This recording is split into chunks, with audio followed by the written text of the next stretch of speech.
இந்த செய்திக்காக நம்ம நெகோமியாவின் புஸ்தகம் 3ஆம் அதிகாரம் 29வது வசனத்தை வாசிங்க. நெகோமியாவின் புஸ்தகம்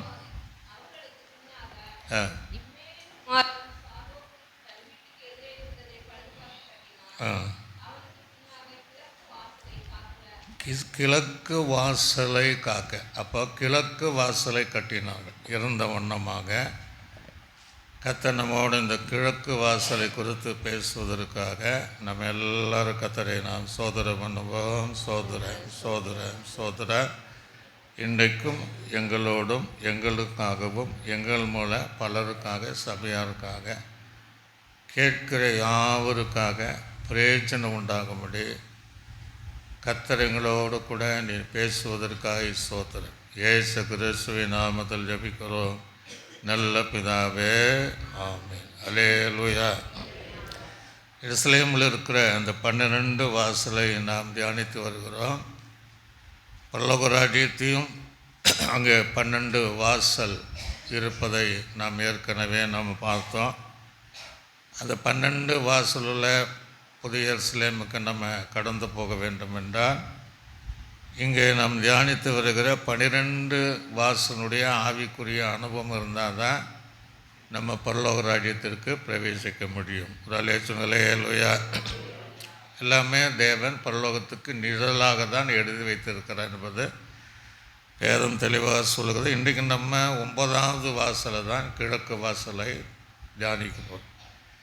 9 என்பது லக்கமே நமக்கு ஒரு ஆசீர்வாதம் தான். 9 என்றாலே ஒரு ஆவிக்குரிய கனி நிறைந்த ஒரு ஜீவியம். கலாத்தில் நம்ம வாசிக்கிறோம். 9 விதமான கனிகள் உள்ள வாழ்க்கையை குறிப்பிடுதான் 9. குழந்தை நிருபத்தில் வாசிங்கன்னா 9 விதமான வரங்களை அடையாளமாக அந்த 9 என்கிற லக்கங்களை நாம் பார்க்க முடியும். இந்த கிழக்கு வாசல் அப்படின்னு எதுக்கு வச்சுருக்கிறாங்கன்னா, ஒரு வசனத்தை வாசிக்கும் போது நமக்கு நல்லா தெரியும். எண்ணாகமும் 34ஆம் அதிகாரம் அதில் 15வது வசனத்தை வாசிங்க. எண்ணாகும் 34:15. இந்த 2 கோத்திரத்தாரும் சூரியோதய திசை இந்த சூரிய உதிக்கிற காலை வேலை திசையாகிய கிழக்கே எரிகோவின் அருகே உள்ள யோர்தானுக்கு இப்புறத்திலே தங்களுடைய சுதந்திரத்தை பெற்றுக்கொண்டார்கள் என்றார். அப்ப கிழக்கு வாசல் என்பது சூரிய உதிக்கிற திசை. அல்லேலூயா. சூரிய உதயமாகக்கூடிய இடம்தான் கிழக்கு வாசல். ஆக இந்த வசனத்துடைய அர்த்தம் நம்ம பின்னாடி பார்க்கலாம். பொதுவாகவே நீங்கள் பார்த்தீங்கன்னா அந்த குளிர்காலங்கள், நாங்கள் வாழ்ந்த இந்த ஊட்டி கிராமமானாலும் டெல்லி பகுதியானாலும் காஷ்மீர் பகுதியானாலும் குளிர்காலத்தில் காலை எப்படி விடியும் அப்படின்னு எதிர்பார்ப்பாங்க. காலை எழுந்த உடனே நீங்கள் பார்த்தீங்கன்னா அவர்கள் ஏன் அப்படி இருக்கிறாங்கன்னா, சரீரம் பேச முடியாது, நடங்க ஆரம்பிக்கும், உதடுகளெல்லாம் நடக்கும், நல்லா நடக்க முடியாது, குறுகி இருப்பாங்க. அப்போ அந்த கிழக்கில் உதிக்கிற அந்த சூரிய வெளிச்சம் என்னாகுன்னா, அந்த சரீரத்தில் பட சரீரத்தில் இருக்கிற அந்த குளிரான அனுபவங்கள் மாறி, சோர்வான அனுபவங்கள் மாறி, கொஞ்ச நேரத்திற்குள்ளாக நமக்குள்ளே ஒரு பலன் வரும். அல்லேலூயா. மீண்டும் அவங்க அந்த நாள் முழுவதும் அந்த பலத்தின் மிகுதியினால் அவங்க என்ன செய்வாங்க, அவங்க வேலைகளை செய்யக்கூடியவர்கள் அந்தந்த வேலையை செய்வாங்க. நாங்கள் அந்த காலத்தில் சின்ன பசங்களாக இருக்கும்போது அப்படி முற்றத்தில் இருந்தால் என்ன செய்வோம், அந்த வெயில் காய்கிற பழக்கத்தை வச்சு. வீடு கட்டுறவங்க பார்த்திங்கன்னா பொதுவாகவே கிழக்கு வாசல் இருக்கிற மாதிரி தான் வீடு கட்டுவாங்க. சிலர் வீட்டில் எல்லா பக்கமும் வாசல் இருக்குது. சில இடத்துல அந்த இடம் சூழ்நிலை வேறு விதமாக வாசல் இருக்கலாம். பொதுவாகவே அந்த வீடு கட்டுறவங்க அந்த முன்னாடி ஃப்ரண்ட் எப்படின்னா கிழக்கை பார்த்து இருக்கத்தக்க வீட்டை கட்டுவாங்க. ஏன் அப்படி கட்டுவாங்கன்னா, அந்த சூரிய வெளிச்சம் படுற மாதிரி வச்சுருப்பாங்க. அல்லேலூயா.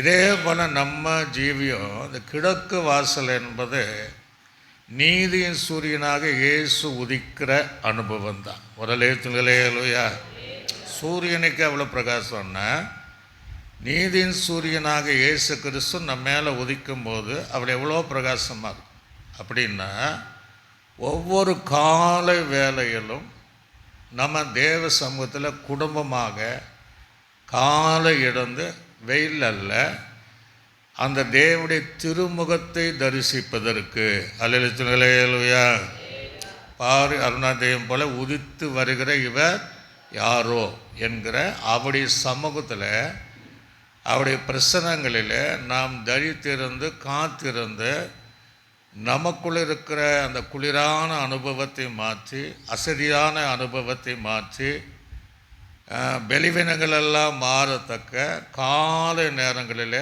அந்த தேவனுடைய பிரசன்னத்தில் அவருடைய பிரகாசத்தில் நாம் நிற்போம் என்றால் சூரிய வெளிச்சத்தினால் உண்டாகிற உற்சாகத்தை பார்க்கலாம் 1000 மடங்கு பலத்தை தேவன் நமக்கு தருவார். அல்லேலூயா. ஆனால் ஒரு காலத்தில் நம்ம அப்படி இருந்தோம். ஆவிக்குரிய வாழ்க்கையில் விடியற் காலமே யாருமே ஜெபம் பண்ணாமல் இருக்க மாட்டாங்க. காலை எழுவாங்க, ஆண்டுடைய முகத்தை பார்க்காம அவங்க வெளியே போகிறதே இல்லை. இப்போ அந்த கிழக்கு வாசல் அக்னிக்கு இரையாக்கப்பட்டதை போல் அந்த அணுவும் நமக்குள்ளே இல்லை. அந்த காலை எழும்புகிற பழக்கமே இல்லை. தாமதமாகத்தான் நம்ம என்ன செய்கிறோம், எழும்புகிறோம். அந்த கூட்டத்துக்கு வர தாமதமான நேரமே அதுதான் காரணம். ஆக இன்றைக்கு நம்ம அந்த பழையபடி என்ன செய்யணும்னா, அந்த கிழக்கு வாசல் என்கிற தேவன் நம்மை நேர உதிக்கிற தேவன் நமக்கு பிரகாசிக்கிற அந்த தேவ சமூகத்தில் நிற்கக்கூடிய காலை நேரத்தில் தான் அது உதிக்கும் சூரியன்.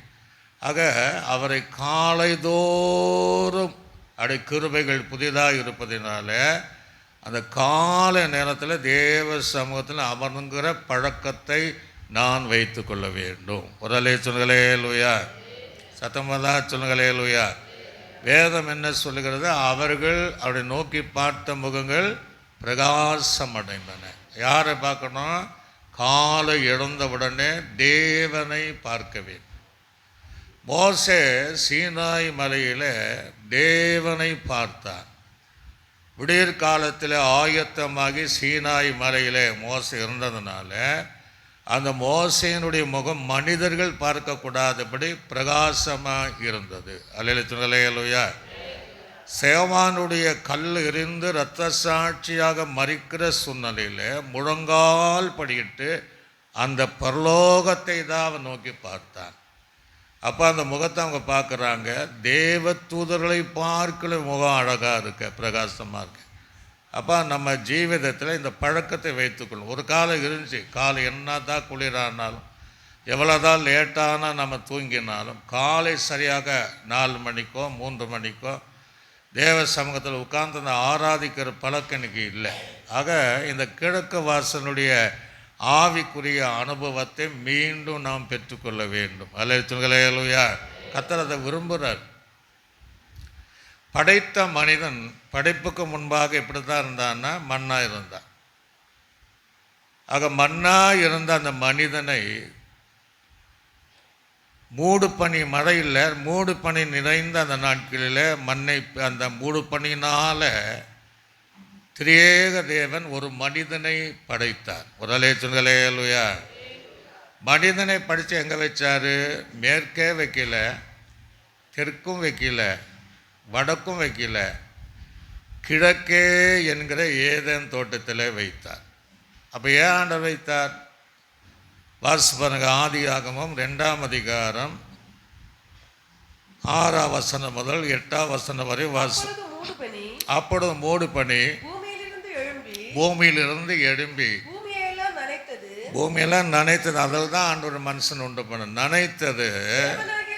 தேவனாகிய கர்த்தர் மனுஷனை பூமியில் மண்ணினால உருவாக்கி ஜீவ சுவாசத்தை அவன் நாசியிலே ஊதினார். மனுஷன் ஜீவ ஆத்மானான். தேவனாகிய கர்த்தர் கிழக்கே, நல்ல கவனிங்க, கிழக்கே ஏதேன் என்கிற தோட்டத்தில் அவனை வைத்தார். ஒரு லட்சம் ஆண்டவர் மனிதனை எங்கே தான் வச்சாராம்? கிழக்கே என்கிற ஏதேன் தோட்டத்தில் வைத்தார். ஏன் வைத்தார் அப்படின்னா, அன்றாட தினந்தோறும் பகல் அந்த குளிர்ச்சியான வேலையில் அந்த மனுஷனோடு சந்திப்பதற்காக, அந்த மனிதனோடு உறவாடுவதற்காக. அப்படின்னா மற்ற திசை இல்லை அன்று மற்ற திசையில் அன்று எல்லா திசையும் அவருக்கு சொந்தம்தான். ஆனாலும் அந்த திசை எதற்காகன்னா, இதை வாஸ்தாஸ்திரம் நினச்சிடக்கூடாது. அவர் சில சூழ்நிலைக்காக மனிதன் தன்னுடைய முகத்தை பார்க்க வேண்டும் என்று விரும்பின தேவன் சூரிய உதிக்கிற திசை போல அன்றாட ஏதேனுக்குள்ளே கடந்து அவனோடு கூட உறவாடினார். உரலே சொன்னலையா. அப்போ ஆதாம் எப்படி இருந்திருப்பான்? தேவன் வருகிற திசையை நோக்கி அவனுடைய முகமும் அந்த ஏவாளுடைய முகமும் அவன் வருகிற நேரம் என்று எந்த திசைக்கு தங்களை பாராதபடி, எந்த திசையை நோக்காதபடி தேவன் வருகிற திசையை நோக்கி ஒவ்வொரு நாளும் காத்திருந்தார்கள். அப்போ ஒவ்வொரு நாளும் ஆண்டவர் போயிட்டு என்ன செய்தாருன்னா, அவரோடு கூட உறவாடினார், அவருடைய ஆராதனைகளை ஏற்றுக்கொண்டார். ஆதாம் ஏவாளும் மகிமையாக இருந்தார்கள். உரலே சொன்னலையா, மகிமையாக இருந்தாங்க. இப்போ என்ன ஆச்சு அப்படின்னா, திடீர் என்று சொல்லி அவங்களுடைய பார்வை வித்தியாசமாக மாறிச்சு. ஏவாளுடைய பார்வை வித்தியாசமாக மாறின. எங்கே மாறிச்சு? சர்பத்தை நோக்கி அவருடைய பார்வை மாறினது. ஆக அனுதினமும் தேவனை சந்திக்கக்கூடிய அந்த கிழக்கு பகுதியில் தேவன் எதிர்பார்க்கிற அந்த அனுபவப்பட்ட விலகி வேறு திசையை நோக்கி வஞ்சிக்கிற சர்வத்தோடு உரையாடி கொண்டிருந்தார். தேவனோடு உறவாண்டி வேண்டியவர். அப்படி உறவாடுறதுனால என்ன நடந்துச்சுன்னா, அவங்களுக்குள்ளே ஒரு கீழ்ப்படியாமல் அதுக்கு பின்னாடி எங்கே பார்த்தால் பார்க்கக்கூடாத கனியை பார்த்தாள். ஒரு லேச்சுங்களையா, பார்க்கக்கூடாத கனியை பார்த்தாள். இச்சிக்கக்கூடாத ஒன்றை அவள் இச்சித்தாள். எப்போ? தேவனுடைய முகத்தை பிரகாசிப்பதற்கு பதிலாக அவர் வேறு திசையை நோக்கி பார்க்கும்போது கூட அந்த ஆதாமும் பாவம் செய்யக்கூடிய சூழ்நிலைகளை உருவாக்கினார். இப்போ வழக்கமாக இயேசு கிறிஸ்து வராது, வழக்கமாக வராது, அந்த திசையை நோக்கி வருகிறார். அந்த திசையில் ஆதாமும் இல்லை, ஏவாளும் இல்லை. ஒரு சொல்லலையா. இதே தான் நம்ம வாழ்க்கை. ஆரம்பத்தில் நம்ம காலை தோறும் சில குடும்பமாக, சில தனிமையாக ஜெபம் பண்ணலாம். எப்படி ஜெபம் பண்ணாலும் இப்போ அந்த இடத்தை தேடி வராது. இப்போ நம்முடைய திசைகள் மாறியாச்சு, நம்முடைய எண்ணங்கள் மாறியாச்சு. ஏதோ ஒரு காரியத்தை பாரித்து நம்ம இச்சித்து நம்முடைய ஆவிக்குரிய வாழ்க்கையை கீழ்ப்படியாமையினால அந்த சமூகத்தில் நம்ம இருக்க முடியாமல் அந்த கீழ்வாசனுடைய அனுபவம் இன்னைக்கு சுட்டரிக்கப்பட்ட நிலைமையில் இருக்குது. ஒரு சொல்களே அல்வையா. ஆக மீண்டும் அந்த காலை நேரங்களிலே நாம் எழும்பி தேவ சமூகத்தில் அமர்ந்து கொண்டால் அந்த கிழக்கு வாசலுடைய ஆவிக்குரிய அனுபவம் நமக்கு உண்டா. சில நேரங்கள் நம்ம திசை மாறுவதனால நிறைய தவறு நடக்கும். இளைய குமாரன் போகக்கூடாத தூரத்துக்கு போனதுனால தகப்பனுடைய முகத்தை தரிசிக்க முடியல.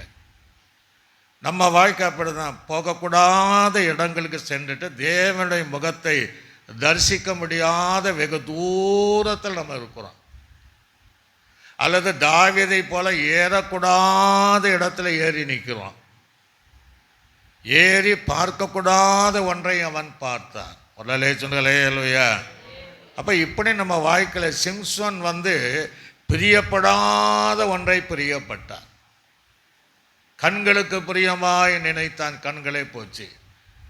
அப்போ இந்த ஆவிக்குரிய தேவனோடு உறவாடுகிற அந்த அவரை தரிசிக்கிற அந்த அனுபவம் அநேக பரிசுத்தவான்களுக்குள்ளாக விலகி போச்சு.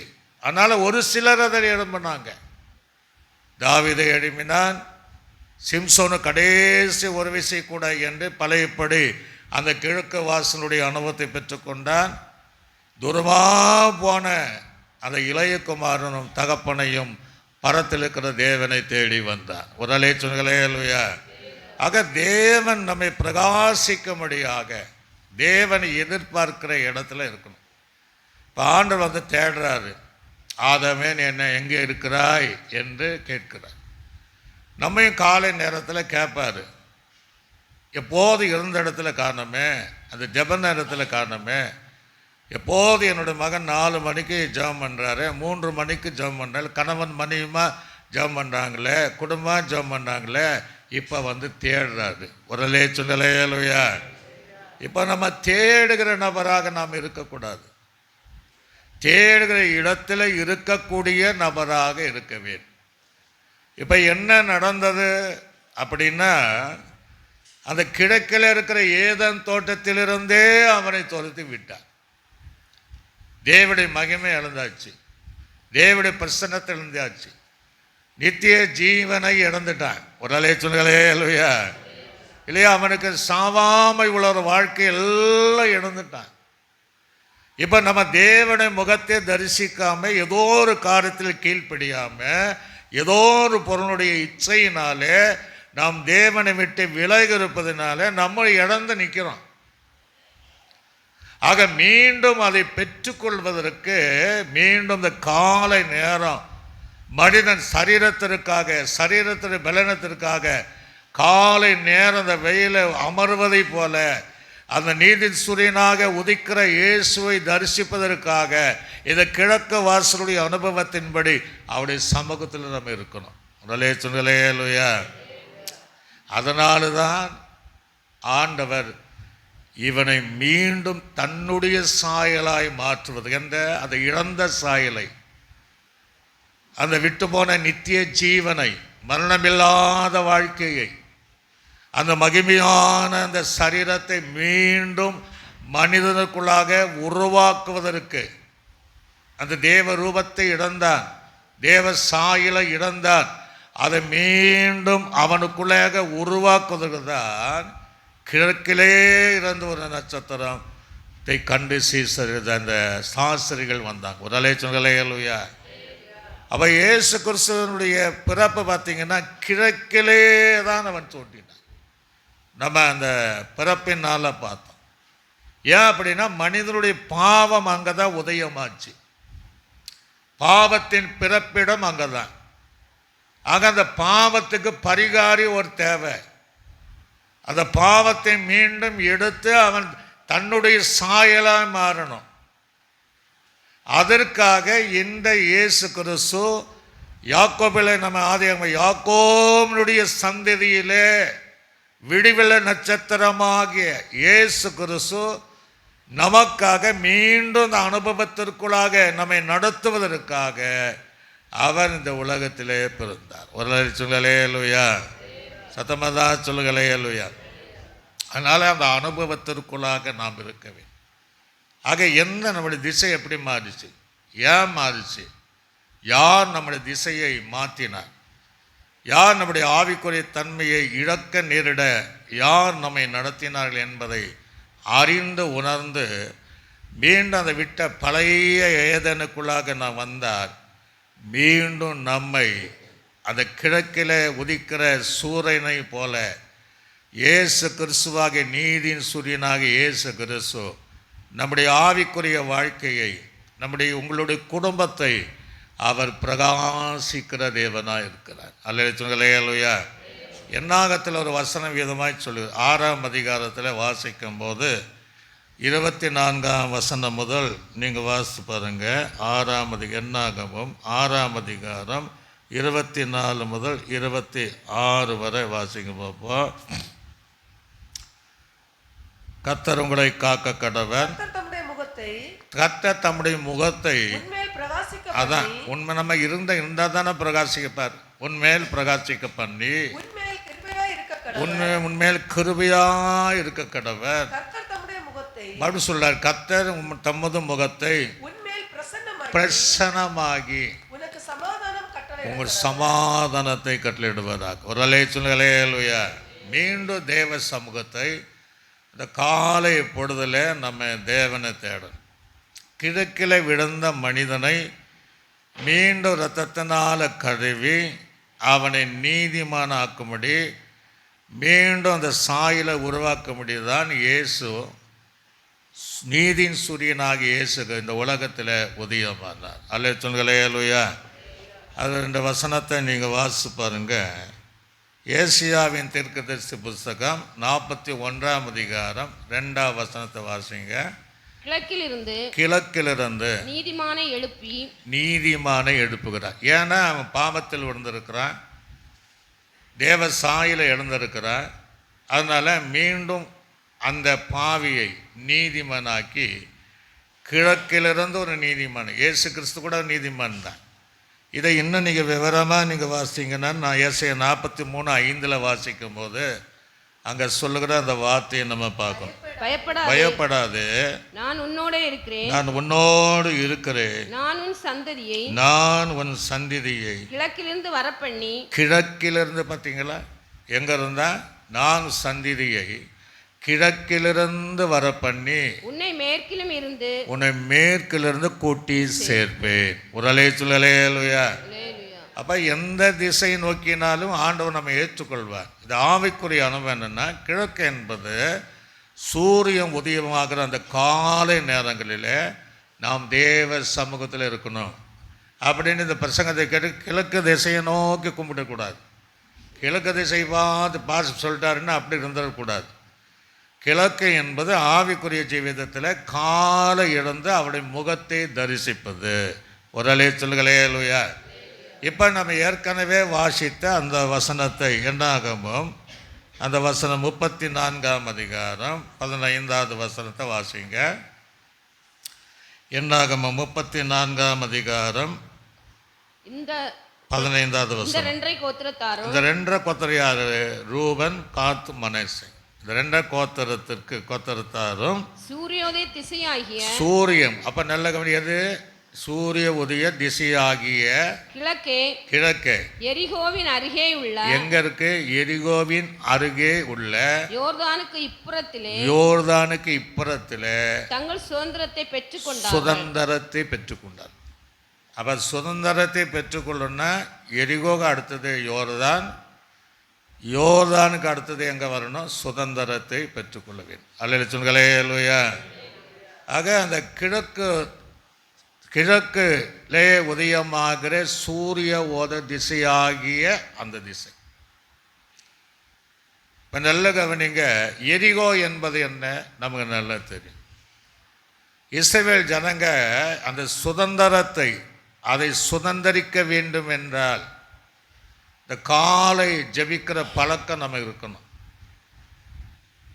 ஆக நமக்கு முன்பாக இருக்கிற எரிகோ தகர்க்கப்படணும். ஒரே சொல்லையா. தகர்ந்தால் தான் அடுத்த கட்டத்துக்கு நம்ம போக முடியும். ஆகவே இஸ்ரவேல் ஜனங்களுக்கு அந்த எரிகோ என்று அடைக்கப்பட்டிருந்தது. ஒருத்தனும் உள்ளம் போக முடியல, ஒருத்தனும் என்ன செய்ய முடியல, வெளியே வர முடியல. அப்போ அவங்க என்ன செய்தார், 6 நாள் ஆண்டவர் ஒவ்வொரு நாள் சொன்னார். 7ஆம் நாள் கொஞ்சம் வித்தியாசமாக இருந்தார். அது 7ஆம் நாள் ஆண்டவர் என்ன செய்தார் அப்படின்னு நம்ம பார்த்தீங்கன்னா, யோசுவாவின் அந்த புஸ்தகத்தில் வாசிக்கும்போது 6ஆம் அதிகாரம் 15-16 7ஆம் நாளிலே அதிகாலமே. என்ன காலை, நல்ல கவனிங்க, காலை என்பது என்ன, சூரிய உதிக்கிற வேலை. உடலே சொல்லலே இல்லையா. அப்போ 7ஆம் நாள் இந்த கிழக்கு வாசனுடைய அனுபவம் வருது. 7ஆம் நாள் அதிகாலையிலே கிழக்கு வெளுக்கும் போது, சூரியன் உதயமாகும் போது, கிழக்கு வெளுக்கும் போதுன்னா சூரியன் உதயமாகும் போது எழுந்திருக்கணும். ஒரு அலை சொல்லலே இல்லையா. எரிகோ தகர்க்கப்படணும்னா அந்த காலையில் எழும்பணும். அந்த சூரிய உதிக்கிற அந்த நேரங்களிலே எழும்பி அந்த பிரகாரமே பட்டணத்தை 7 தரம் சுற்றி வந்தார்கள். அந்த தினத்தில் மாத்திரம் அந்த கிழக்கில் மாத்திரம் பட்டணத்தை 7 தரம் வந்தார்கள். 7 தரம் சுற்றி வந்தார்கள். 7ஆம் தரம் ஆசாரியர்கள் எக்காலங்களை ஊதுகையில் ஜனங்களை நோக்கி ஆர்ப்பரிங்கள், பட்டணத்தை கர்த்தர் உங்களுக்கு கைகளுக்கு ஒப்பு கொடுத்தார். அப்ப அது எந்த நேரம்? சூரிய வெளுக்கிற கீழ் திசை உதிக்கிற அந்த நேரம் எழும்பணும். ஒரு அலைச்சல்களையா. அப்போ அந்த ஒரு நேரத்தை வைத்திருக்கிறார், ஒரு ஆவிக்குரிய சத்தியங்களை வைத்திருக்கிறார். எப்போ நம்ம எரிகோடை பகல் நேரம் சொல்லலை, சாயங்கால நேரம் சொல்லலை. அப்போ அது ஒரு நேரத்தை சூரியன் கிழக்கு வெளுக்கும் அந்த நேரத்தில் நீங்கள் எழும்பணும், எக்காலங்களை ஊதணும். யோசுவா சொல்ற 7 முறை சுத்தணும், ஆர்ப்பரிக்கணும், அலங்கங்கள் தகர்க்கப்படும். ஒரு அலைச்சலையா. ஒரு காலம் இந்த அனுபவங்கள் எல்லாம் நம்ம வாழ்க்கையில் இருந்துச்சு, இப்போ அந்த அனுபவம் இல்லை. ஆக இன்றையிலும் திரும்ப காலையில் எழும்பி ஆண்டவரை துதித்து நமக்கு முன்பாக இருக்கிற எரிகோவை தகர்த்து அடுத்தது யோர்தானுக்கு போகணும். ஒரு அலைச்சல்களையா. அதன் பக்கத்தில் யோர்தான் இருக்கிறது. யோர்தான் என்பது ஞானஸ்தானத்துக்கு அடையாளம். ஒரு அலைச்சல்களையா. இந்த யோவான் ஸ்தானருடைய அவருடைய குடியிருப்பே யோர்தான் தான். அவன் வாழ்க்கை முழுவதும் வனாந்தரமாக இருக்கிற அந்த யோர்தானில் வருகிற போகிற அத்தனை பேருக்கு ஞானஸ்தானம் கொடுத்தான். அதனால தான் அவனுக்கு யோவான் ஞானஸ்தானகன் என்கிற பேரே அவனுக்கு வந்துச்சு. அல்லேலூயா. இன்னும் நீங்கள் பார்த்தீங்கன்னா இயேசு கிறிஸ்து அதே யோர்தானில் யோவான் ஸ்தானகனை பார்க்கலாம் அதிகமான பேருக்கு ஞானஸ்தானம் கொடுத்தார். அவருக்கு பின்பு சீசர்களும் கொடுத்தார். அப்படின்னு சொன்ன உடனே நீங்கள் நினைக்கணும், தப்பாக நினைக்கக்கூடாது. அப்போ யோர்தானில் போய் ஞானஸ்தானம் இல்லை, தண்ணீர் மிகுதியான இடங்களிலே ஞானஸ்தானம் எடுக்கணும். ஒரு அலைச்சலே இல்லையா. சில ஞானஸ்தானம் கொடுக்கும்போது நீங்கள் கவனித்து பார்த்துருப்பீங்க, எல்லாரும் அது பண்ண மாட்டாங்க. கீழ் திசை தங்கள் முகத்தை பார்க்க அந்த என்ன செய்வாங்க, ஞானஸ்தானம் கொடுப்பாங்க. அதனால் கத்தனை அந்த திசை தான் அப்படின்ட்டு இல்லை, எந்த திசையாக இருந்தாலும் மூழ்கி எடுத்தால் போதும். ஒரு அலைச்சலே இல்லையா. சில சபைக்குள்ளேயே தொட்டி வச்சுருப்பாங்க, எந்த திசையை பார்ப்பாங்க. சில வடக்கு திசை நமக்கு அது முக்கியம் இல்லை, நம்ம மூழ்கி எடுக்க வேண்டும். எங்கிருந்தாலும் கர்த்தரை நோக்கி பார்க்கிற அனுபவங்கள் நம்ம இருக்கணும். ஆக அது ஞானஸ்தான சத்தியத்தை காண்பிக்கிறது. ஆக ஞானஸ்தானம் எடுத்த அந்த பிள்ளைகள், ரட்சிக்கப்பட்ட தேவ பிள்ளைகள், ஆணுடைய காலை நேரங்களில் அவரை திருப்பாத அமர்ந்து அவரை நோக்கி அவருடைய பிரகாசத்தினாலே அவருடைய பிரசன்னத்தினாலே நாம் பிரகாசம் அடைந்து அந்த பிரசன்னத்தை முழுமையாக அடைந்து அந்த கிழக்கு வாசலுடைய அனுபவங்கள் மீண்டு வரும்படியாக நாம் இன்றைக்கு நாம் தேவ சமூகத்தில் அர்ப்பணிக்கக்கூடியவர்களாக நாம் இருக்க வேண்டும். அல்லேலூயா. ஒரு காலம் இருந்துச்சு, இப்பெல்லாம் நம்ம சொல்கிறதெல்லாம் முடியல. சில நல்ல கவனிங்க, உலக வேலையில் விடியற்காலம் 3 மணிக்கு எழும்புறாங்க, இம்மைக்குரிய ஆசீர்வாதத்திற்காக. 2 மணிக்கு ஒரு இடத்துக்கு போகிறோன்னா 12க்கே எழும்பி குளிச்சுட்டு நிற்கிறான்.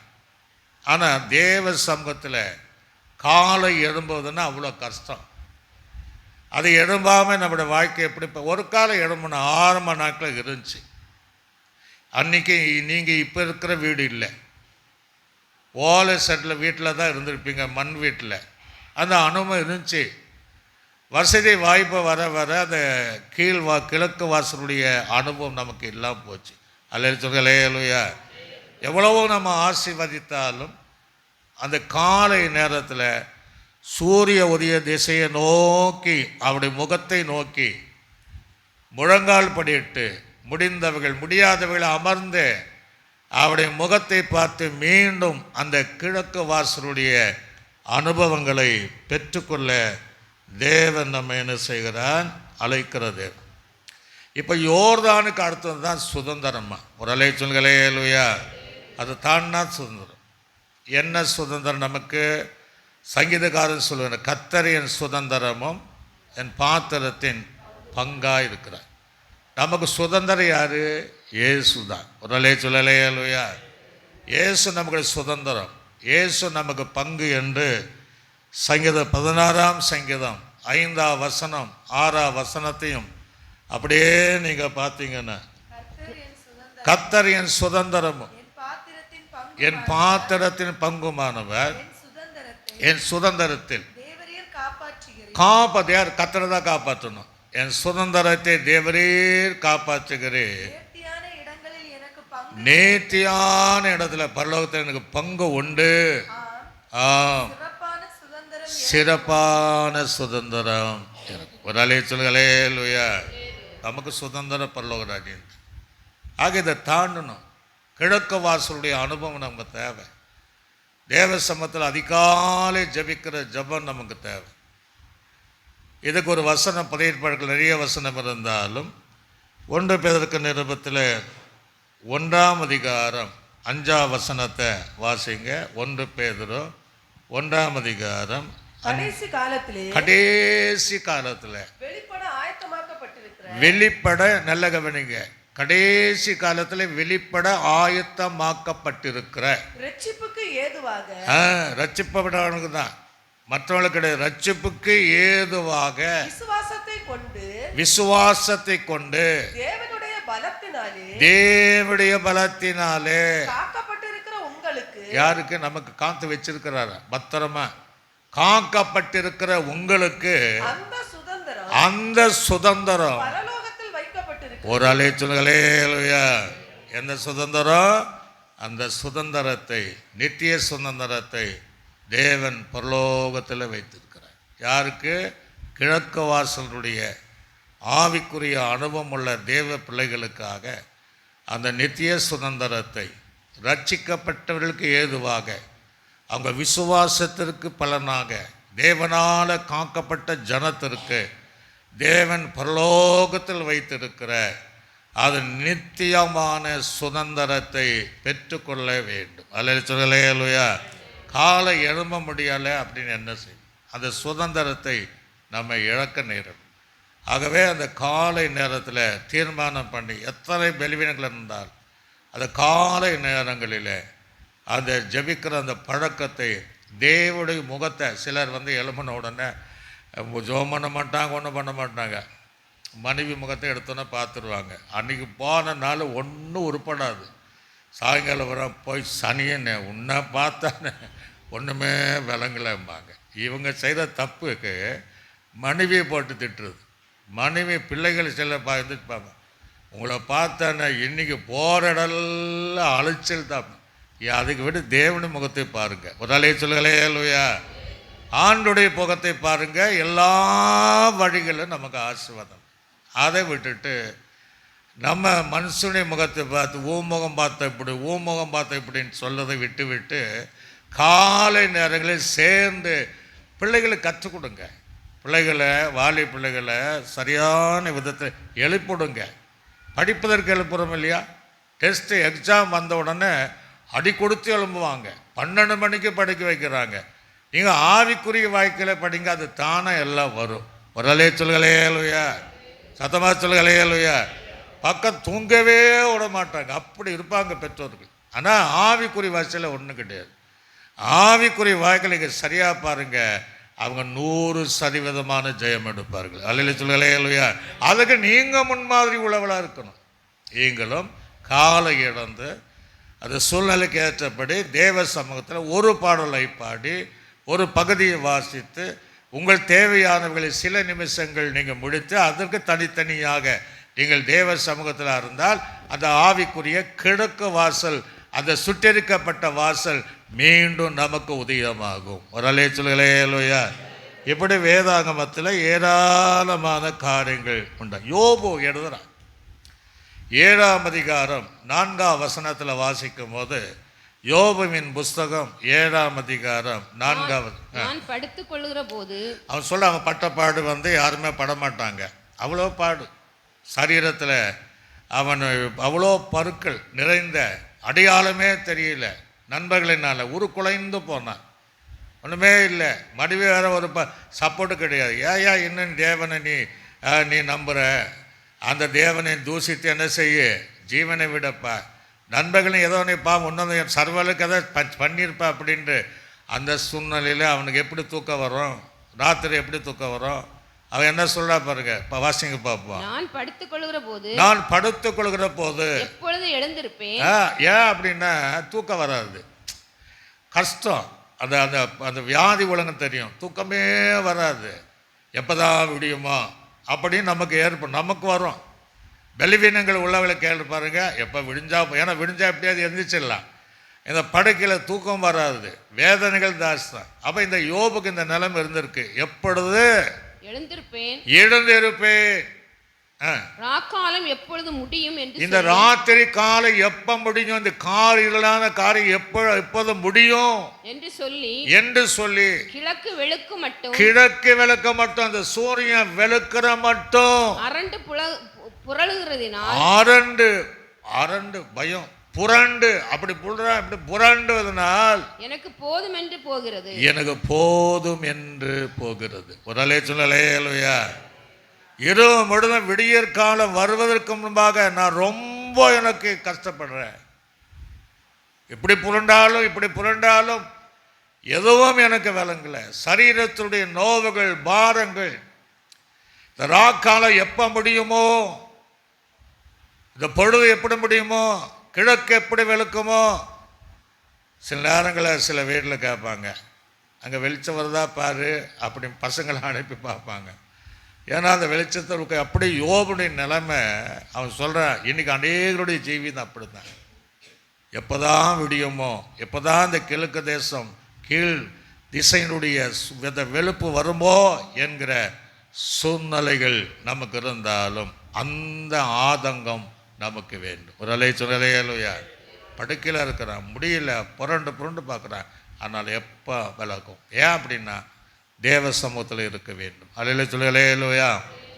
இன்னொரு என்ன அர்த்தத்தில் சொன்னேன், இந்த பூமியில் இவ்வளோ பாடு இருக்குது, இத்தனை பிரச்சனை இருக்குது, போராட்டம் இருக்குது, சோதனை இருக்குது. எப்போ தான் அந்த இயேசு வருகையில் உதிப்பாரோ. ஒரு அலை சொல்லலையா, எப்போதான் இயேசு கிறிஸ்து வருகையிலே என்னை அழைக்க வருவாரோ. அதான் சொல்றேன், என் தேகம் முற்றிலும் அழிந்து போனாலும் என் மீட்பர் உயிரோடு இருக்கிறார். கடைசி நாள் பூமி மேலே வந்து நிற்பாரு. அந்நிய கண்களால் அல்ல, என் சொந்த கண்களிலே பார்ப்பேன். அல்ல சொல்லுயா. இப்படி உள்ள அனுபவம், அந்த கிழக்க வாசலுடைய ஆவிக்குரிய அனுபவம் எப்போ நான் பார்ப்பேன். இந்த உலகத்தில் கஷ்டமான ஜீவியம், பாடு நிறைந்த ஒரு ஜீவியம், நெருக்கம் நிறைந்த ஜீவியம், அவர் சந்தித்தாலே போதுமே. அந்த விடியற் காலம் வெளுப்பு, கிழக்கு திசை, அந்த வெளு எப்போ வருமோ என்கிற அந்த ஆவலோடு இந்த காலை நேரில் காத்திருக்கிற அனுபவம் தான் கிழக்கு வாசல். ஒரு அலை சொல்லுகளையா, சத்தமா சொல்லுகளையா. ஏன் அப்படின்னா இயேசு வரும்போது கிழக்கு திசை வருவார். ஒரு அலை சொல்லுகளையா. இயேசு வரும்போது எப்படி தான் வருவாரா? மத்திய சுவிசேஷம் 24ஆம் அதிகாரம் 23ஆம் வசனம் முதல் 27ஆம் வசனம். அப்பொழுது இதோ கிறிஸ்து இங்கே இருக்கிறார், அதோ அங்கே இருக்கிறார் என்று எவனாகிலும் சொன்னார். நம்ம கடந்த நாளில் ஒரு செய்தி வந்து அந்த பேர் நான் மறந்துட்டேன். மெபோ நோவா அவன் பேர். ஒரு குறிப்பிட்ட தேசத்தில் இந்த டிசம்பரில் 26 கர்த்தர் வருகிறார் அப்படின்ட்டு நோவா காலத்தில் கட்டின மாதிரி பேலையை கட்டி வச்சுருக்கிறான். பேலையை கட்டி ஊருக்காரங்களும் அந்த கூட்டத்தை காட்டுறான். அவ்வளோ ஜனங்க போய் கோடிக்கணக்கான சொத்து எல்லாம் கொண்டு வந்துருங்க. இவங்க எல்லாம் கொண்டு போய் கொடுத்துட்டாங்க. அந்த நாளில் அந்த மலையில் காட்டுறான். அவ்வளோ ஜனங்க ஊர் ஃபுல்லாக போயிட்டாங்க. வீடு வாசல் எல்லாம் நகை நட்டு விற்றுட்டு. அப்படி சொன்னால் நம்பாதீங்கன்னு பைபிள் இருக்குது. ஒரு அலைய சொல்லுகளையா. போனவன் கடைசி பண்ணியிருக்க வேறு வரியில் அரசாங்கம் அவனை உள்ளே போட்டாங்க. அப்பா சொன்னான், இவங்களை ஏமாற்றணுமேன்ட்டு நான் இப்போ ஜோம் பண்ண போகிறேன் அப்படின்னு ஜோம் பண்ணிட்டு அப்புறம் எந்த சொல்கிறேன், அவர் சொல்லிட்டாரு நான் இப்போ வரமாட்டேன்னு சொன்னாரான். எப்படி? ஆமாம், அதெல்லாம் நீங்கள் பார்க்கணும். அந்த இதில் அதை போய் பாருங்கள். அதெல்லாம் அவர் வரமாட்டேன்னு சொல்லிட்டு அங்கே நீங்கள் போங்கன்னா எங்கே போக, வீடு இல்லையே, நிலமில் எல்லாம் வாங்கியிருக்கிறேன், எனக்கு ஜெயிலுக்குள்ளே இருக்கிறான். ஒரு அலையை சொல்லுகளே இல்லையா. அதனால் இப்படிப்பட்ட வார்த்தைகள் யாராவது சொல்வார்கள் என்றால் நீங்கள் நம்பாதீங்க, வஞ்சிக்கப்படாதிருங்கள். ஏனெனில் கள்ள கிறிஸ்துகளும் கள்ள தீர்க்கதரிசிகளும் வந்து எழும்பி கூடுமானவரை தெரிந்து கொள்ளப்பட்ட பட்டவர்களையும் வஞ்சிக்கத்தக்கதாக பெரிய அடையாளங்களையும் அற்புதங்களையும் செய்வார்கள். இதோ ஆகையால் அதோ அதோ அங்கே இயேசு இருக்கிறார், வனாந்திரத்தில் இருக்கிறார் என்று சொல்வார்களானால் புறப்படாதிருங்கள். இதோ அறை வீட்டுக்குள் இருக்கிறார் என்று சொன்னால் நம்பாதிருங்கள். இயேசு எப்படி வர்றாரா? மின்னல் கிழக்கிலிருந்து தோன்றி மேற்கு வரை பிரகாசிப்பதை போல மனுஷகுமாரனுடைய வருகையும் இருக்கும். ஒரு அலையை சொல்லுகளே லூயா, கையில் சொல்லுகளே லூயா. அப்போ அந்த கிழக்கு வாசலுடைய அனுபவங்கள், ஆவிக்குரிய அனுபவங்கள் இருந்தால் தான் கிழக்கிலிருந்து மின்னல் தோன்றி மேற்கு வரையும் தெரிகிற மாதிரி இயேசு வரும்போது எல்லாரும் பார்ப்பாங்க. நான் ஆவிக்குரிய காலம் சொல்கிறேன். இந்த அனுபவம் இருந்தால் எல்லாரும் பார்க்கத்தக்க இயேசு வரும்போது அநேகருக்கு பார்க்கக்கூடிய அந்த பாக்கியம் இல்லைனாலும் இந்த ஆவிக்குரிய அனுபவத்தில் இருக்கக்கூடிய தேவ பிள்ளைகளுக்கு அந்த பாக்கியத்தை தேவன் தருவார். ஒரு அலையை சொல்லுகளே லூயா, கையில் வச்சு ஒரு அலையை சொல்லுகளே லூயா. அவர் பார்ப்போம். ஏன்னா ரகசிய வருகை வேற, இது 2வது வருகை குறித்து சொல்லுகிற பதம். ரகசிய வருகையிலே மத்திய ஆகாயத்தில் தேவன் வருகிறார். பகிரங்க வருகையில் எல்லாரும் தெரிந்த விதமாய் வருவார். அல்லே சொல்லுங்களேயா. ஆக மத்திய ஆகாயத்தில் வந்தால் நம்மத்தான் எதிர்கொண்டு போகணும். ஆயுத்தம் உள்ளவர்கள் மேகங்கள் மேலே தூதனும் வருவார், எக்கால சவுண்டு கேட்கும், தேவனும் இறங்கி வருவார், எதிர்கொண்டு போகணும். இந்த 2வது வருகை என்பது அவர் வந்து நம்மை கூட்டி அவர் இருக்கும் இடத்துல நம்மை கொண்டு போய் சேர்ப்பார். அல்லே சொல்லுகளே லூயா. அதனால கிழக்கிலிருந்து மேற்கு வரை மின்னுகிற மின்னலை போல எல்லாரும் பார்க்கத்தக்க 2வது வருகையில் அந்த இயேசு வருவார். தன்னை குத்தின கண்கள் எல்லா கண்களும் காணத்தக்க அந்த இயேசு வருவார். ஆனால் அதை எடுத்துக்கொள்ளப்படுகிற யார், யாரை கூட்டி சேர்ப்பாருன்னா அந்த கிழக்கு வாசலில் இருக்கிற அந்த ஆவிக்குரிய அனுபவம் நமக்குள்ள இருந்தால் மாத்திரம்தான் அவர்களை ஒன்றா அவரை எடுத்துக்கொள்வார், இல்லைன்னா கூப்பிட்டு போவார். ஒரு அலை சொல்லலே இல்லையா. இப்போ நீங்கள் சோதயகுமார பட்டணத்தில் ஒரு சம்பவம் நடந்துச்சு, அதை வாசித்து இன்னொரு வசனத்தை நம்ம வாசிப்போம். ஆதியாகமம் 19ஆம் அதிகாரம் 15ஆம் வசனம் முதல் 17ஆவது வசனம் வரையும் வாசிங்க. கிழக்கு விளக்கும் போது அந்த தூதர் லோத்தை நோக்கி, அந்த தூதர்கள் எப்ப இங்கே அதான் சொல்றாரு, கிழக்கு விளக்கும் போது அப்படின்னா சூரியன் உதயமாகும் போது, அந்த கிழக்கு விளக்கும் போது அந்த தூதர் லோத்தை நோக்கி, அந்த தூதர் லோத்தை இங்கே தூதர் லோத்தை நோக்கி பட்டணத்துக்கு வரும் தண்டனையில், ஏன்னா ஆபிரகாமோடு கூட இங்க தேவன் பேசுகிறார், தூதனானவர். ஆனால் ஒரு தூதன் அவனை கூட போறாரு. அவன் லோத்தை நோக்கி பட்டணத்துக்கு வரும் தண்டனையில், ஏன் தண்டனை, சோதயகுமார பட்டணத்துக்கு ஒரு தண்டனை வருது, எரிகிற கந்தங்களினாலும் அக்னினாலும் ஒரு தண்டனை வருது. இனி வருகிற உலகம் அக்னிக்கு இரையாகப்பட்டிருக்கு. ஒரு அலையை சொல்லுகளே லூயா, சத்தமா சொல்லுகளே லூயா. ஆக இவைகளிலிருந்து நாம் தப்பித்து கொள்ள வேண்டும் என்றால் இந்த கிழக்கு வாசலுடைய ஆவிக்குரிய அனுபவம் நமக்கு தேவை. இப்போ ஆண்டு சொல்றாரு தூதனை, எப்பா இந்த இந்த தேச இந்த சோதனை தண்டிக்கப்படும், தண்டனை அவங்க செய்த பாவத்திற்கு, அவங்க செய்த விபச்சாரத்திற்கு, அவங்க செய்த வேசித்தனத்திற்கு, அவங்க செய்த அக்கிரமத்தின் மேல் அக்கிரமத்திற்கு அவங்களுக்கு தண்டனை வரும். தண்டனையில் நீ அழியாதபடிக்கு, அந்த தண்டனையிலே நீ அழியாதபடி. நல்ல கவனிங்க, ரட்சிக்கப்படாதவர்கள் பெறுகிற தண்டனையில நம்ம அடைக்கூடாது, சிக்கக்கூடாது. அந்த தண்டனையிலிருந்து நம்ம வரைக்கும் போகணும்னா இந்த கிழக்கு வாசலுடைய ஆவிக்குரிய அனுபவம் தேவ சமூகத்தில் காலையில் இருக்கணும். அல்லேலூயா. தண்டனை நீ அழியாதபடி எழுந்து எப்போ அந்த கிழக்கு போய் எழுப்புறாங்க. எழும்பி உன் மனைவியும் இங்க இருக்கிற 2 குமார்த்திகளையும் அழைத்து கொண்டு போய் என்று சொல்லி அவனை துரிதப்படுத்தினார்கள். ஆமா, காலையில் எழுப்பி விடுறான். ஆனா இவங்க போல. இன்னைக்கு அப்படித்தான் நடக்குது. ஆண்டு காலை தூரம் எழுப்புகிறார். அல்லேலூயா. நம்ம தான் எழும்பாம இருக்கிறோம். தாவீது சொல்லும் போது அவருடைய நீதியின் முகத்தை தரிசிப்பேன், அவர் சாயலாய் நான் படுத்து நித்திரை செய்வேன், நீதினால முக தரிசனம் சாயலாய் என்ன செய்வேன், திருப்தியா. காலை நேரம் எழுப்புறாங்க, இவங்க தாமதம் பண்ணுறாங்க. இன்றைக்கி அதுதான் தாமதம். ஏன் எழும்புற நேரத்தில் எழும்புறது இல்லை, தூங்கிட்டு நம்ம தாமதம். ஒரு அலைச்சுரலேலுயா. தாமதத்தை குறித்து ஏற்கனவே நான் செய்து கொடுத்துருக்குறேன். இவங்க தாமதம் பண்ணும்போது அங்க ஒரு சம்பவம் நடக்கு. வாசித்து பாருங்க. அவன் தாமதித்துக் கொண்டிருக்கும் போது கர்த்தர் அவன் மேல்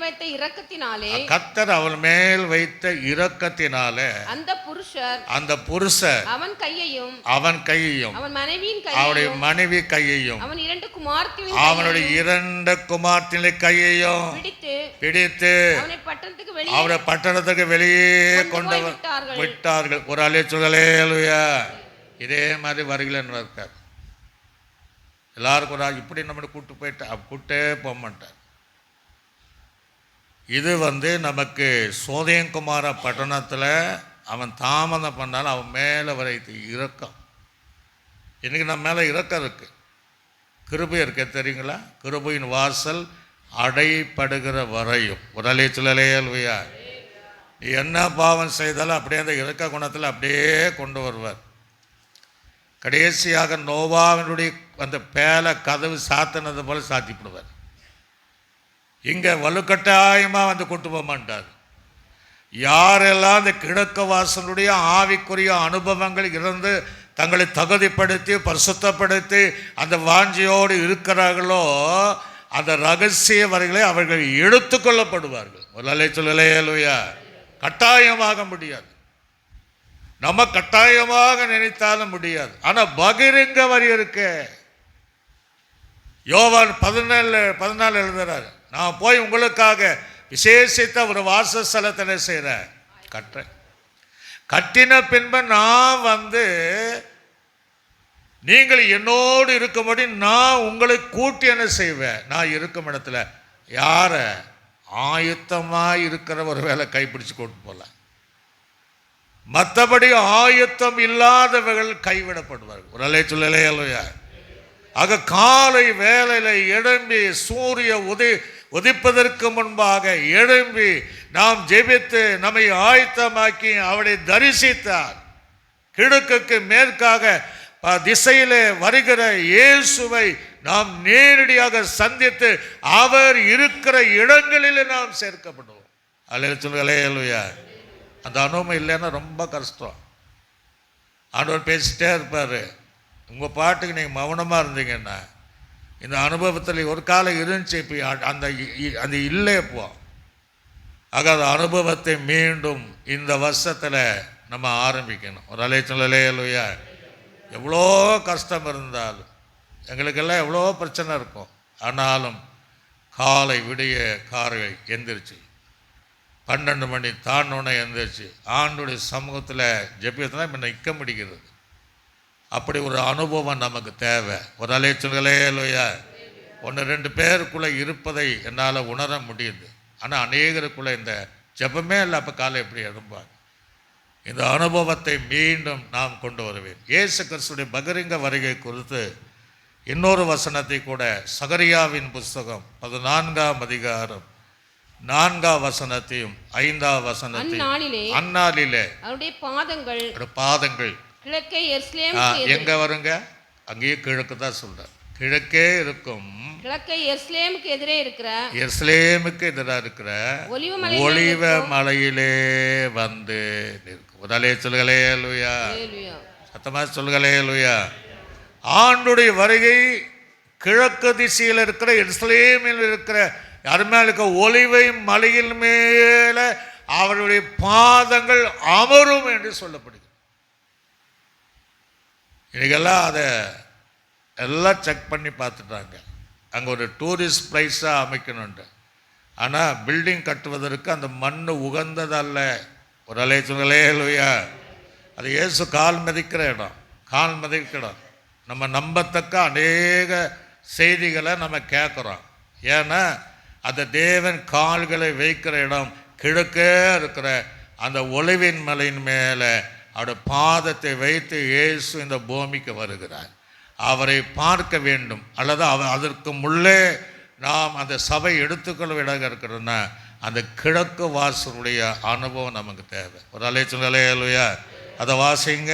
அப்பொழுது மகா பெரிய பள்ளத்தாக்கு, அது அப்பொழுது மகா பெரிய பள்ளத்தாக்கு உண்டாகும்படி ஒலிவுமலை தன் நடு மையத்திலே, ஒலிமலையிலே தன்னுடைய நடு மையத்திலே கிழக்கு மேற்காக எதிராக பிளந்து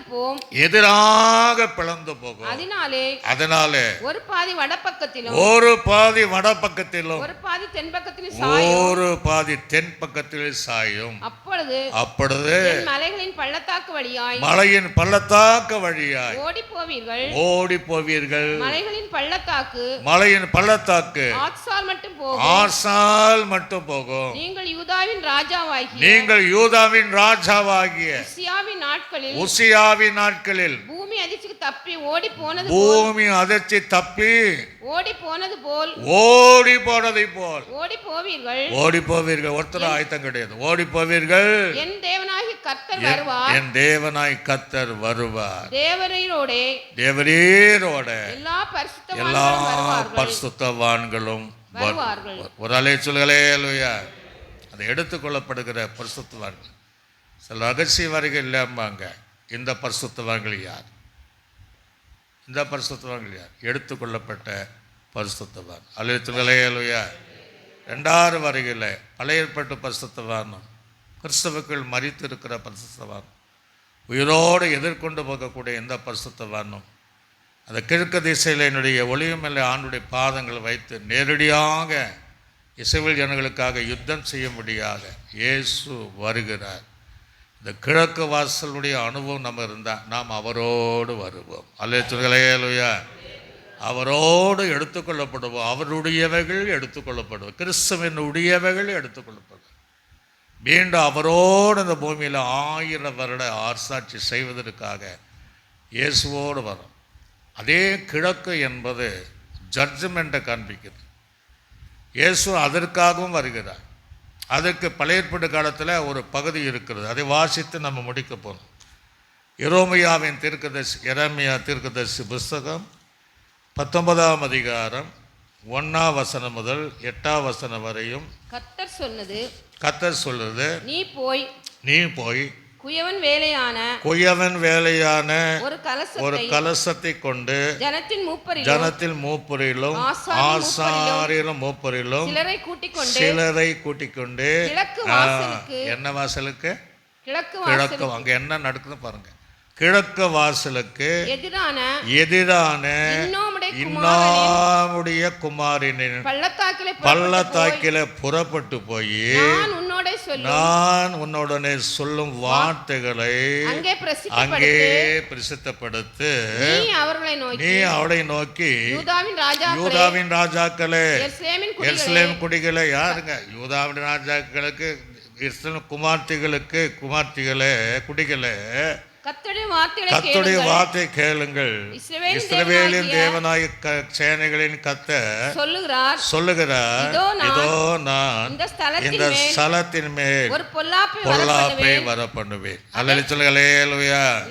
இந்த கிழக்கு பகுதி என்பது தேவன் நியாய தீர்ப்பை பார்க்க முடியும். இயேசு கிறிஸ்து அதற்கும் வருகிறார். அல்லேலூயா. அல்லேலூயா. இந்த கிழக்கு வாசலுடைய ஆவிக்குரிய அனுபவம் இல்லைன்னா ஜட்ஜ்மெண்ட்டில் நியாயத்தீர்ப்புக்கு நமக்கு நிற்கக்கூடிய ஒரு சூழ்நிலை உண்டாகும். அங்கே ஒரு பொல்லாப்பை நான் வர பண்ணுவேன், அதை கேட்கிற யாருடைய காதுகளிலும் அதை கேட்கிற காதுகள் யாவரையும் அது தொனித்துக் கொண்டிருக்கும். அது தொனித்து கொண்டே இருக்கும். அவர்கள் என்னை விட்டு விட்டு ஏன் ஏன் அப்படின்னா அதான் சொல்றார். கர்த்தருடைய ஜனம்தான், யூதாவின் ராஜாக்கள் தான், இஸ்ரவேல் ஜனங்கள் தான், ஆசாரிகள் தான், எல்லாரும் மூப்பர்கள் தான்.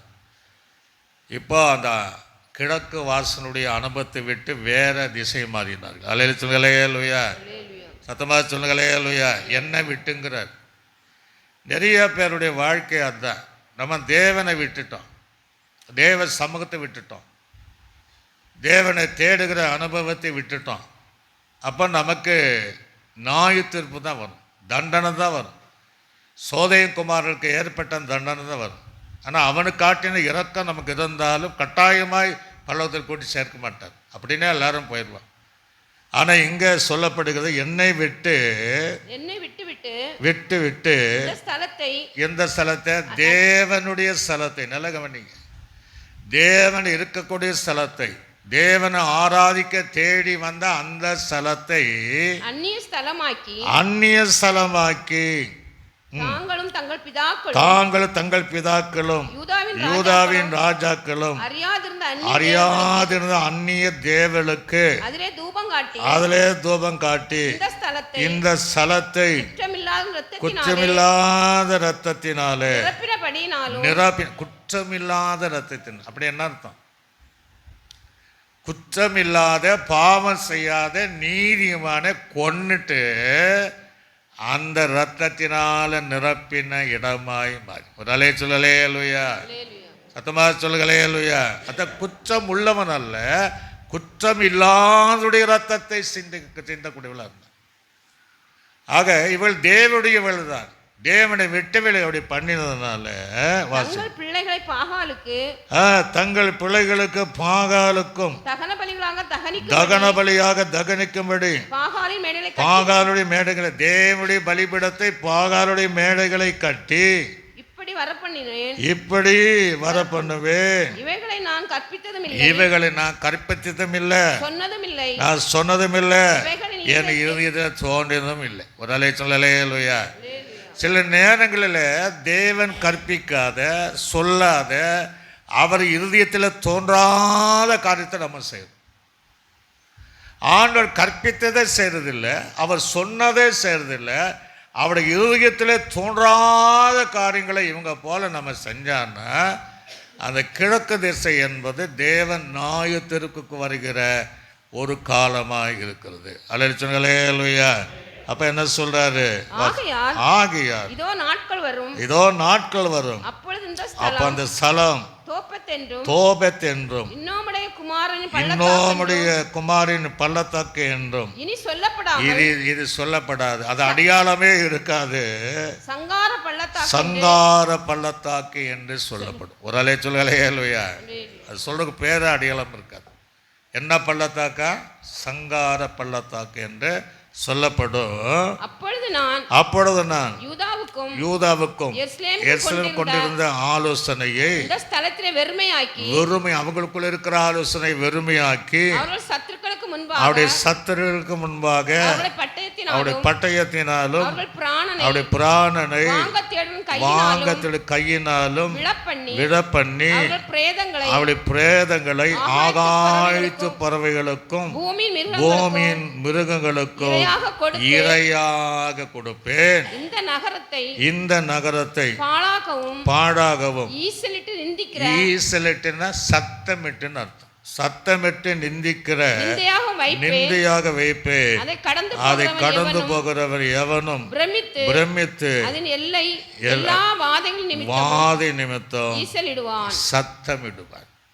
இது கடை வெளிப்படுத்தல் விசேஷத்தில் இதே ஒரு சம்பவம். சகல பட்சிகளை பார்த்து அந்த மிருகங்களை விருந்தாக கொடுப்பார். ஒரு அலே சொல்லுங்களேலுயா. அதனால் நம்ம அந்த ஆவிக்குரிய அனுபவத்தில் தகர்ந்து போன சுட்டரிக்கப்பட்ட அந்த கிழக்கு வாசல் என்கிற அதிகாலை தேவ சமூகத்தில் தேடுகிற அனுபவம். அதுதான் அது அவருடைய சாயலாய், அவருடைய ரூபமாய், அதுதான் அவருக்கு ஒப்பாக மாற்ற தவிர வேற நம்ம திசை, வேற திசையோ வேறு நோக்கம் இருந்தால் அதை நம்மை தகுதிப்படுத்தார். ஆகவே யோவானில் ஒரு வசனம் இருக்கு. 1 யோவான் 3ஆம் அதிகாரம் 2-3 வசனத்தை வாசித்து நம்ம முடிக்க போகிறோம். 1 யோவான் 3ஆம் அதிகாரம். பிரியமானவர்களே, இப்பொழுது தேவனுடைய பிள்ளைகளாய் இருக்கிறோம். ஆமா, தேவனுடைய பிள்ளைகளாய் இருக்கிறோம். இனி எவ்விதமாய் இருப்போம் என்று இன்னும் வெளிப்படவில்லை. இன்னும் என்ன செய்யல, வெளிப்படல. ஆகிலும் அவர் வெளிப்படும் போது அவர் இருக்கிற வண்ணமாக நாம் அவரை தரிசிப்பதனால் அவருக்கு ஒப்பாய் இருக்கிறோம் என்று அறிந்திருக்கிறோம். எப்போ அந்த காலை கிழக்கு வாசலுடைய அனுபவம் நீங்க வேணுமா அதெல்லாம் செய்து பாருங்க. உங்க வாழ்க்கை எப்படி இருக்குன்னு பாருங்க. நீங்க போகிற வருகிற எப்படி இருக்குன்னு பாருங்க. தூக்கத்தை வெறுங்க. தூங்கின அது நமக்கு எதையும் தூங்கின சோம்பேறி, அப்படி தான் பைபிள் இருக்கு. அது ஒன்றும் அவன் தரித்திரன் ஆயிடுவான். ஆகவே அந்த காலை எழும்பி, வாழை பசங்கள்லாம் எழும்பணுங்க. எழும்பி கர்த்தரை நோக்கி பார்க்கும்போது அவரை போல கடைசியாக அவருக்கு ஒப்பாக இருந்து அவளை தரிசிக்கக்கூடிய பாக்கியத்தை தேவன் தருகிறார். அப்படியே நம்ம எழும்பி நின்று, ஆண்டவரே, ரட்சிக்கப்பட்ட ஆரம்பத்தில் இந்த கிழக்கு வாசலுடைய அனுபவம், சூரிய உதிக்கிற திசை, நீதியின் சூரியனாக இயேசு கிறிஸ்துவை நோக்கி பார்த்த அனுபவங்கள் இருக்குது. இப்போ வர வர அதெல்லாம் இல்லைப்பா. அதனால் எத்தனையோ ஆலோசனை எனக்கு நீங்கள் பேசுகிறீங்க. என்னை நேசிப்பதனால, என்னை அன்பு பாராட்டுவதனால, நாங்கள் உமக்கு வேண்டும் என்று சொல்வதனால, அந்த ராஜ்யத்துக்கு சொந்தமாக்கி கொள்ள விரும்புவதனால எங்களை அதிகாலையில் தேடு என்று எங்களை மீண்டும் நீங்கள் அழைக்கிறீங்க. மீண்டும் அழைக்கிறீங்க. அதிகாலையில் நாங்கள் ஜெபிக்க எங்கள் தீர்மானித்திருக்கிறோம். ஓ, எல்லாரும் கை அப்படியே சோதனை பண்ணி நீபாலாபாதம் அந்த சுதந்திரத்துக்கு முன்பாக எரிகோவை காலையில் இழந்து நாங்கள் தகர்க்கணும். எங்களுக்கு முன்பாக இருக்கிற எங்கள் ஆவிக்குரிய முன்னேற்றத்துக்கு தடியாக இருக்கிற எரியோ கோட்டைகளை தகர்ந்து விழணும். ஆண்டவரே, இந்த ஞானஸ்தானத்தின் சத்தியத்தை எங்களுக்குள்ளே, ஞானஸ்தானம் இருக்கிற அடியாளமே இல்லாமல் போச்சு. அந்த அடியாளத்தை மீண்டும் நாங்கள் பெற்றுக்கொள்ளும். நான் உடன்படிக்கை செய்தவன், பாவத்துக்கு மரித்தவன் என்கிற அந்த அடியாளம் இல்லாமல் போச்சு. மீண்டும் அந்த அடியாளத்தை கொண்டு வந்து அந்த சுதந்திரத்தை, பரலோகத்தில் வைத்திருக்கிற சுதந்திரத்தை, நித்திய சுதந்திரத்தை, ஆண்டுடைய வருகளை நாங்கள் தைரியமாக அந்த திசையை நோக்கி ஆண்டவரை எதிர்நோக்கி காத்து இருக்க, அல்லது மத்திய ஆகாயத்தில் வரும்போது நாங்கள் மரித்தால் உயிரோடு எழும்ப, அல்லது உயிரோடு இருக்கிறவர்கள் மேகத்தின் மேல் எதிர்கொண்டு போக தீபால எல்லாரும் வாயை தருக, எல்லா வாயத்து கத்தர்களோடு இடைப்படுகிறார். இல்லைன்னா அதே கிழக்கு நியாயத்திற்கு எதுவான ஒரு சூழ்நிலை. அங்கே எரேமியாவில் சொல்லப்பட்டதை போல் வெளிப்படுத்த விசேஷத்திலும் அங்கே தண்டிக்கும் போது அடக்க பண்ண இடம் இல்லையா? அதனால்தான் கழுகு, பிணத்தை தின்கிற கழுகு, அது விருந்தாக ஆகாயத்தின் பச்சைகளுக்கு தேவன் அதை கட்டளையிடுகிறார் என்று வேதம் சொல்லுகிறது. எல்லாம் ஒப்பு கொடுத்து கைகளை தட்டி எல்லாம் ஒப்பு கொடுத்து ரீபாலாபாராபா, நன்றி தகப்பனே, நன்றி தகப்பனே, நன்றி தகப்பனே. இயேசுவை பார்க்கிற, திரியேக தேவனை பார்க்கிற அந்த கிழக்க வாசலுடைய அனுபவம் ஒவ்வொருவருக்கும் உண்டாவதாக. இப்படிப்பட்ட ஒரு தீர்மான வாஞ்சை, தவிப்பு, தாகம், வேற எந்த திசையை பார்க்காம, தேவனை விட்டு தூரம் போகாம, பார்க்கக்கூடாத இடத்தை பார்க்காம, ஏறக்கூடாத இடத்துல ஏறாம, பிரியப்படுகிற காரியத்தில் பிரியப்படாத காரியத்தில் பிரியப்பட்டு சிம்சன் விழுந்ததை போல நாங்கள் விழுந்து போகாதபடி மீண்டும் அந்த கிழக்கு வாசலுடைய அனுபவத்தை தந்து நடத்துங்க என்று சொல்லி நாம் சோதனை பண்ணுவோம். சோதரம் பிதாவாகிய தேவனை நாம் சோதனை பண்ணுவோம். சோதரம் கர்த்தராகிய இயேசு கிறிஸ்துவை நாம் சோதனை பண்ணுவோம். சோதரம் நம்மை ஆற்றி தேற்றி வழிநடத்தின பரிசுத்த ஆவியானவரை சோதனை பண்ணுவோம். எங்கள் நல்ல ஆண்டவரே, நன்றி செலுத்துகிறோம். 9வது வாசலாக கிழக்கு வாசலை குறித்ததான சத்தியத்தை கற்றுத்தந்தீங்க. கேட்கிறவர்கள் மாத்திரமல்ல, இதை பேசுகிறது மாத்திரமல்ல, எங்கள் வாழ்க்கையில் அனுதினமும் கடைசி வரையும் உம்முடைய முகத்தை பார்க்க, நீதின் சூரியனாகிய இயேசு கிறிஸ்துவின் முகத்தை தரிசிக்க, குடும்பமாக காலை வேளையில் ஆண்டவரே இந்த பழக்கத்தை ஏற்படுத்தி கொள்ள, கிழக்கு திசையில் வருகிற இயேசு கிறிஸ்துவை சந்திப்பதற்காக, மத்திய ஆகாயத்தில் வரக்கூடிய அந்த தேவனை சந்திப்பதற்காக எங்களை எல்லா விதத்திலும் இந்த கிழக்கு வாசனுடைய அனுபவத்தின்படி எங்களை தகுதிப்படுத்துவீராக. சிந்திக்கிற நேரம், உணர்கிற நேரம், செயல்படுகிற நேரம், இதை கேட்கிற, அதன்படி ஜீவிக்க வேண்டும் என்று எண்ணுகிற தேவ பிள்ளைகளுக்கு அப்படிப்பட்ட ஒரு அபிஷேகத்தை கொடுத்து நீ நடத்துவீராக. அப்படி செய்வதற்காக ஸ்தோத்திரம். இயேசு கிறிஸ்துவின் நாமத்தில் ஜெபிக்கிற நல்ல பிதாவே, ஆமென். என் ஆத்துமாவே கர்த்தரை, என் முழு உள்ளமே பரிசுத்த நாமத்தை, என் ஆத்துமாவே கர்த்தர் செய்த சகல உபங்கள் மறவாதே, ஆமென். கர்த்தராகிய இயேசுவின் கிருபையும் பிதாவாகிய தேவனுடைய பரிசுத்த ஆவியானுடைய அந்நிய ஐக்கியம், சந்தோஷம், சமாதானம் அனைவரோடும் சகல பரிசுத்தவங்களோடு ஆண்டவராக இயேசு கிறிஸ்து வருகை வரைந்தும் சதா காலம் என்றென்னைக்கும் நம்மோடு கூட இருப்பதாக, ஆமென். அல்லேலூயா, அல்லேலூயா, அல்லேலூயா. கர்த்தர் உங்களை ஆசீர்வதிப்பாராக, ஆமென்.